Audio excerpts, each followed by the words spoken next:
Whoa! It's a hurricane! Hurricane season! Hurricane! Yada yada! So, well, it went away. You know, you never know when those things are going to come and go. Right. So I have to be prepared. I had to, I wore my slicker tonight because I just knew that one might pop up because, I read today that they are saying that they're not turning up where they're supposed to be turning up and all the forecasters are getting totally confused. Now, what do you think about that? Well, so long as they don't hit here, I'm very happy about that. Yeah, me too. Well, anyway, I have this fabulous guest with me this evening, Mr. C.J. Lewis, and you ran for mayor, didn't you? Yes, I did. And you lost. Yes, I did. Well, I like to say I lost gracefully. But I really am glad that you won. I mean, that you ran for office because I like you agree that Mike Wiggins. We all like Mike Wiggins, great guy, but no one was running against him. And you really, if you have an election, you should have someone running against him. Well, there was Eric Schmitz ran against him, right. And he got about he got about 12% of the vote. Yeah. I didn't know Eric, or actually I didn't even really know who Mike Wiggins was. Mm-hmm. But I just thought it would be good to run and basically try to bring more focus onto the issues, mm-hmm. and that was fine. Yeah. Well, I think that was a good plan. Well, maybe next time. You never know. Maybe. Yeah. Well, I wanted you to be on the show tonight because I had read about this consolidated government committee thing, and I was like, oh my God, you're in charge of this. No, I'm not in charge of it. You're not in charge of this, but you know about this, and you're trying to explain it to me, and I would like our viewers to hear about this as well because it is pretty interesting. But we're going to actually save that for the second segment. Okay. But what I want to talk about now is hurricane season. So do you have a plan? No. No? Now, how long have you lived in Pensacola? Well, I got back here in August of... Wait a minute. Sounds like an overseas call. Oh, my God. You don't know who this is, do you? No, I don't.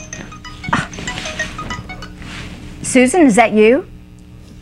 Susan Boyle. Susan, how are you doing? Are you okay? I heard that you needed to take a rest. Does that mean you're not going to be able to make it on tonight? She was on Britain's Got Talent.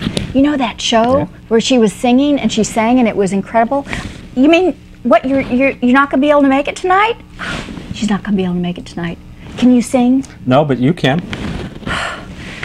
Susan, I really wish you were here. I don't think I can do this alone. And CJ won't sing it. He said he doesn't know the words. Oh, you're so kind. Yeah, but I've tried singing before. My husband said don't ever do that again. Okay. Well, that's a good compromise. I will try that. But take care of yourself, dear. Take care of yourself and get well because we all love you. So, toodles. What is it they say in England? Cheerio. Cheerio. Bye. She can't make it. Susan Boyle, the winner of Britain's Got Talent, can't make it tonight. Well, she finished second. Well, in my mind, she's a winner. She's a winner because she finished second. But She won the first time I saw her. I mean, she is such an incredible talent. And if you haven't seen her, you need to go on YouTube and Google her because Susan Boyle is just one of these individuals that her true spirit and beauty comes out when she opens her mouth and sings. She can sing too. Just incredible. Well, she can't make it tonight because she's feeling under the weather. Too much stress from all of that attention that she's received, and she was going to come on and perform her song, but since she can't, she has given me permission to lip sync her song for her. And so we will do that at the end of the show, and because we can't do the YouTube on TV, so we're going to have to actually do the Milli Vanilli kind of thing. So stay with us because it will be good. But we're going to take a break and kind of figure this out. So stay with us. We'll be right back, and we're going to learn a little bit more about this consolidated government thing. So stay with us.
Woods GMC is your connection to the great outdoors. Whether you fish, hunt, or just need to get to the ballpark, we pride ourselves on offering you hundreds of choices to help you find the exact truck or SUV that fits your needs. Regular cabs, extended cabs, crew cabs, two-wheel and four-wheel drives of every trim package. We've got the right selection to get you the right price. Vince Woods GMC. Over 50 years of integrity you can trust. Vince Woods GMC Truck Center, Car City, Pensacola. Well, you know, I'm trying to memorize these words for this song and everything for later, but tell us about this consolidated government thing. I mean, years ago, we tried to, we had to charter commission. In fact, twice, I think, in the last 20 years, we had a charter commission who came and tried to, you know, consolidate, not consolidate because we couldn't say that word because it scared everyone, but to find economies within some shared government. And so now we're actually using the C word, consolidated, and I mean, what type of response are you hearing about that word, and how, I mean, are people, is anyone on board with this idea? Well, I think actually most people don't really know what's involved in the scope of the issue. There was a group called Escambia All for One, which put together a proposal which they've pitched, and then they got the pitched to who? Well, they pitched it to the City Council and to the County Commission and the Century Council. Okay. The Century Council initially agreed to it, but then rejected it. But then it went forward to the state legislative delegation. They, Representative Evers, then put a bill through the legislature, which was passed.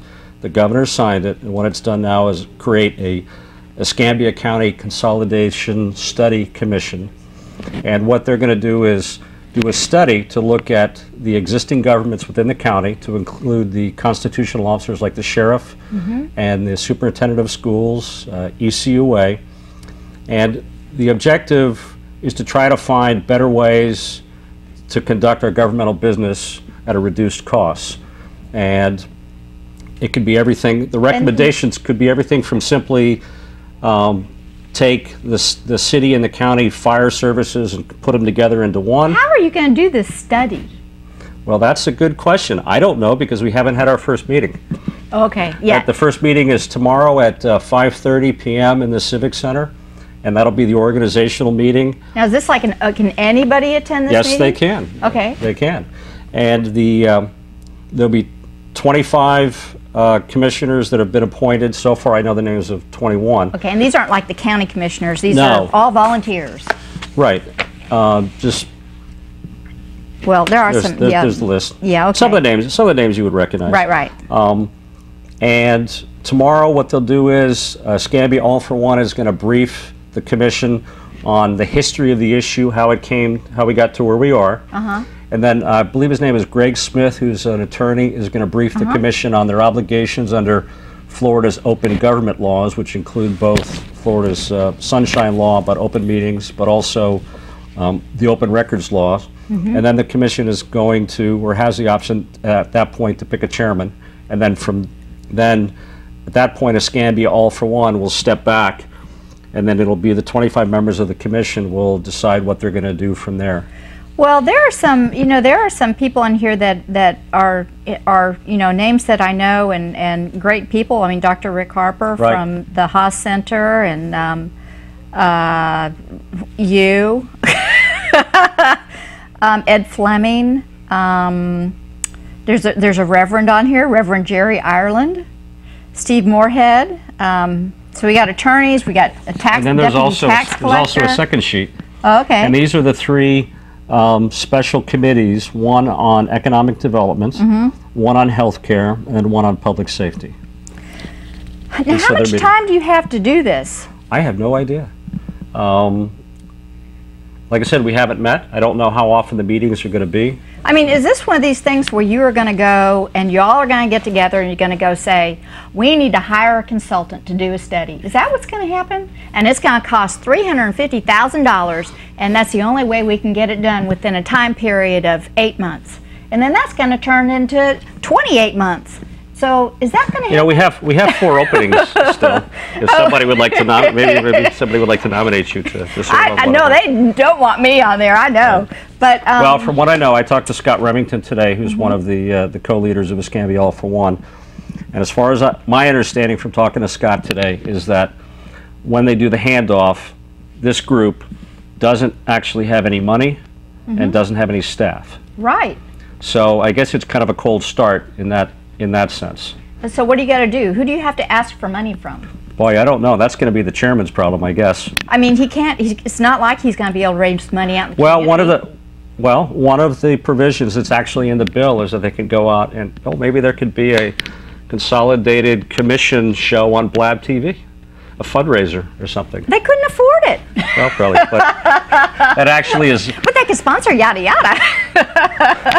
I think that is one of the plans to raise it from private. You know, but funds. I tell you, they have raised money for this cause, a similar cause, not the exact same format, but a similar package. Right. You know, every decade now for a while, and each time it gets so close, so close, so close, and they always say, gosh, it's those people that are north of 9 Mile Road that mess it up every time.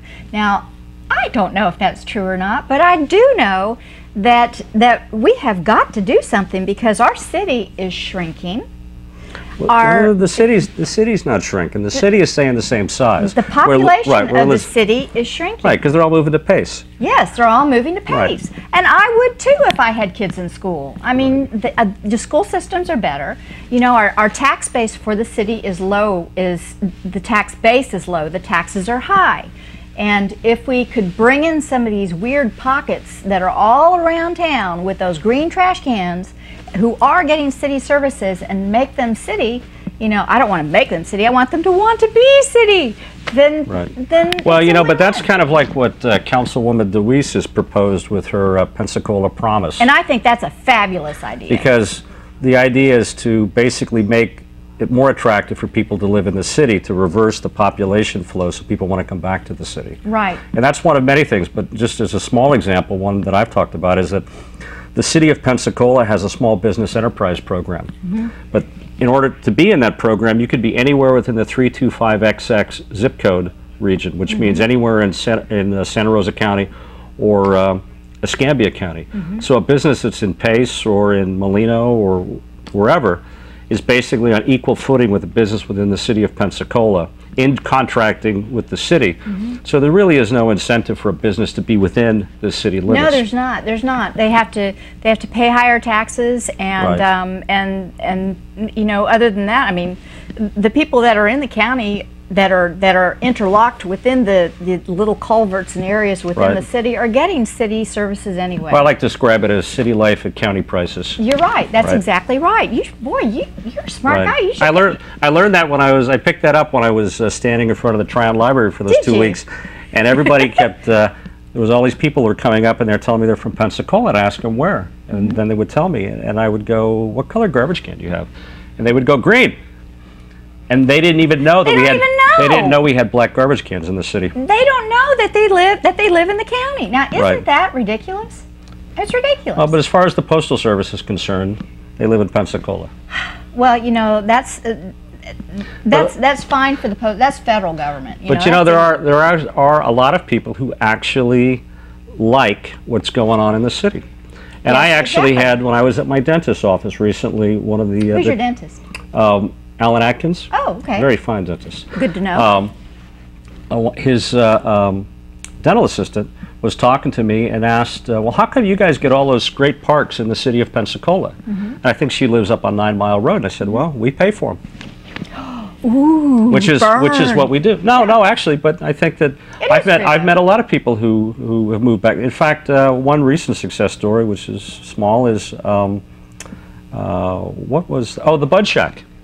Oh, I love the Bud Shack on 12th Avenue. Moved from Pace to the city. I love that so little place. They're starting a movement. I hope so. Back into the city. I hope so, and I think that our local businesses, our local small businesses, you know, the more that we can support those, you know, that we can bring them into the city. It's so neat to have those unique little places that you can shop.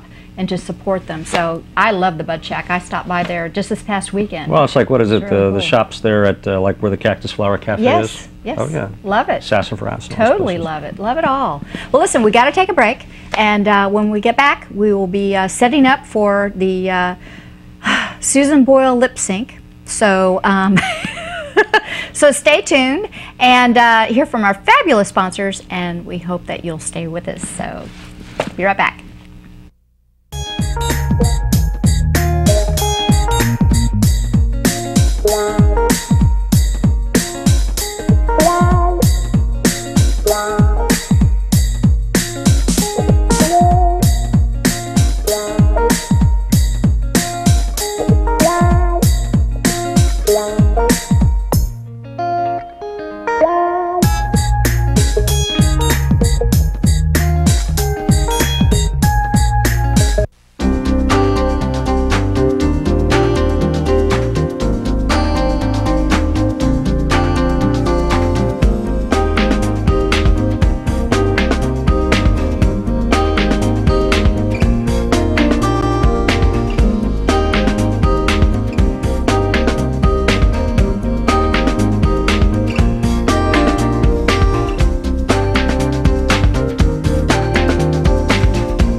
Back to Yadda Yadda. We are trying to get set up for the Susan Boyle lip syncing here in just a moment, but we have a couple extra minutes, and you know, we were talking in the first segment about the hurricane preparedness, and right. I had asked you if you were prepared for the hurricane, and you want to come sit over here a little closer to me because they're there. There you go.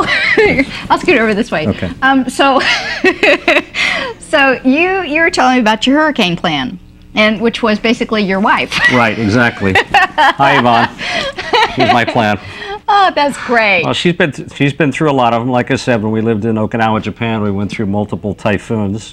Became accustomed to it, and basically, she's got it all figured out. She knows what to do, what to get in advance, who to call. I have no clue.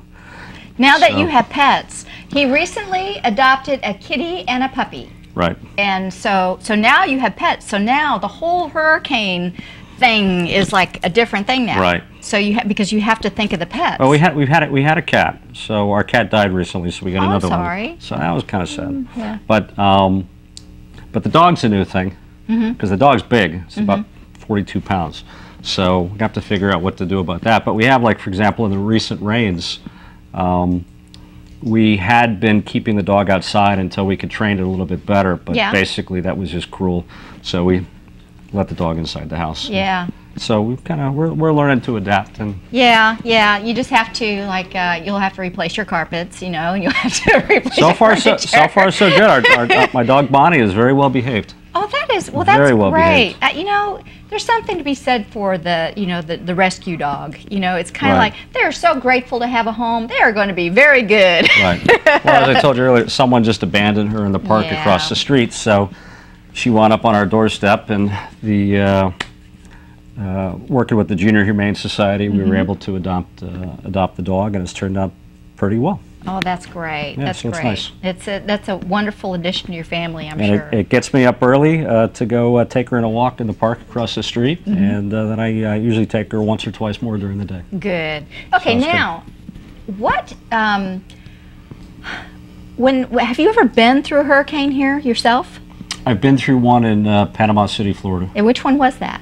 It was Opal. Opal, okay. You were through it. That was a pretty big one. We were the only ones in our neighborhood that didn't leave. Everyone else fled, but we were like, oh, the winds are only going to be 135. That wasn't anything. Because in Okinawa, we'd get them up to like 150 in the typhoons. Right. And we were used to it. Right, but their construction is different. Right, and our house actually held up really well over in Panama City. And I went out the next day and collected up everybody's shingles and pulled all of the branches and stuff. And then we had a pool and got all that up, and then started trying to get the little cul-de-sac where we lived back in shape until the people could come back. Oh, well, that's great. So, that's great. Well, you know, there is a website. It's called BeReadyEscambia.com. I believe that's what it is. Yes, www.BeReadyEscambia.com, which is a great website for you to go to. You really need to start preparing. Hate to say it, you know, we don't know that they're going to be here or not, but it never hurts to be prepared. So, right. You know, I always say you need to have a full wine cabinet of whites and reds just in case your air conditioning goes That's why I take very good care of my up. wife. There you go. There you go. Okay. Now, I think we're about ready. We have just enough time to do our lip sync. And I'm doing this out of you know, my admiration for Susan, because she cannot be here tonight.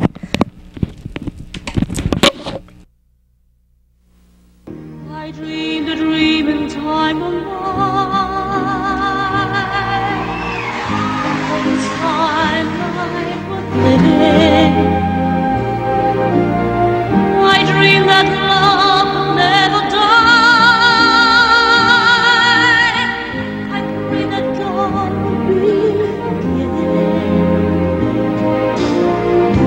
But the tigers come at night with a voice as soft as thunder, as they tear your hopes apart, as they turn your dreams into shame.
That was for Susan. She's, you know. Well, maybe she'll stop by on her American tour, and she'll be on your show. I hope so. You know, she is an inspiration to everybody, because who would think, you know, to have the courage, she's 47 or 48 years old, That's to have still the young. courage to go, you know, to go in front of that, you know, group of people, go through all those auditions, because she always had a dream that she wanted to be a singer. And, you know, she is a singer with a heart of gold. But, and such a gracious woman, you know, yes, she didn't win, but so gracious. And we should all learn from her. And don't make fun of people when they are trying to follow their dreams. I want you guys to have a great week. Next week, we're going to have Dr. Peter Butler on. He's going to tell us all the new things you can do with Botox. Should it be exciting to use Botox? No, I don't. Not yet. Okay, well, it's there you can always try next week, I guess. Thanks. And we're also going to be talking to a wonderful couple of people about a reading program with the middle school. So I hope that you join us again next week for more Yadda Yadda, and have a great week.